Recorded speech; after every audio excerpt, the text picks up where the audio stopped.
నాపై పాలకవర్గంపై తప్పుడు ఆరోపణలు చేస్తే సహించేది లేదని గంగారం సర్పంచ్ రేకుల జ్యోతి అన్నారు. పెద్దపల్లి జిల్లా కాల్వ శ్రీరాంపూర్ మండలంలోని గంగారం గ్రామ పంచాయతీ కార్యాలయంలో సర్పంచ్ రేకుల జ్యోతి ఉప సర్పంచ్ అశోక్ గౌడ్తో పాటు పాలకవర్గం మీడియా సమావేశం నిర్వహించారు. ఈ సందర్భంగా సర్పంచ్ రేకుల జ్యోతి మాట్లాడుతూ గ్రామంలో జరుగుతున్న అభివృద్ధిని చూసి కొందరు వ్యక్తులు ఓర్వలేక నాపై తప్పుడు ప్రచారం చేస్తున్నారని అన్నారు.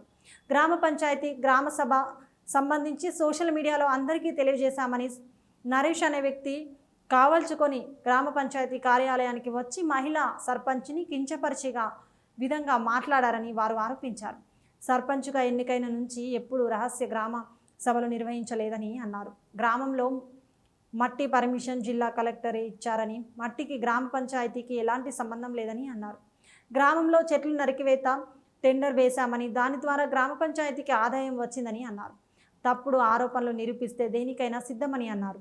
నాపై పాలక వర్గంపై తప్పుడు ఆరోపణలు చేసిన వ్యక్తిపై అధికారులు చర్యలు తీసుకోవాలని వారు డిమాండ్ చేశారు. కానీ నా మీద కొందరు అభియోగాలు మోపుతున్నారు. అవి అన్నీ అబద్ధం.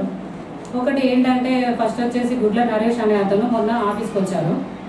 ఆఫీస్కి వచ్చి ఏం మాట్లాడారంటే, మేము గ్రామ సభ నిర్వహించుకుందామని మేము ప్రోటోకాల్ ప్రకారం దాంట్లో పెట్టేశాము, గ్రూప్లో పెట్టాము. ఇంకా అందరికీ అన్ని గ్రూప్లలో గంగారం గ్రూప్లో పెట్టాము, జీబీ గ్రూప్లో పెట్టాము. ఇప్పుడు సోషల్ మీడియానే ఎక్కువ వాడుతున్నారు అందరు కాబట్టి సోషల్ మీడియాలో పెట్టాము.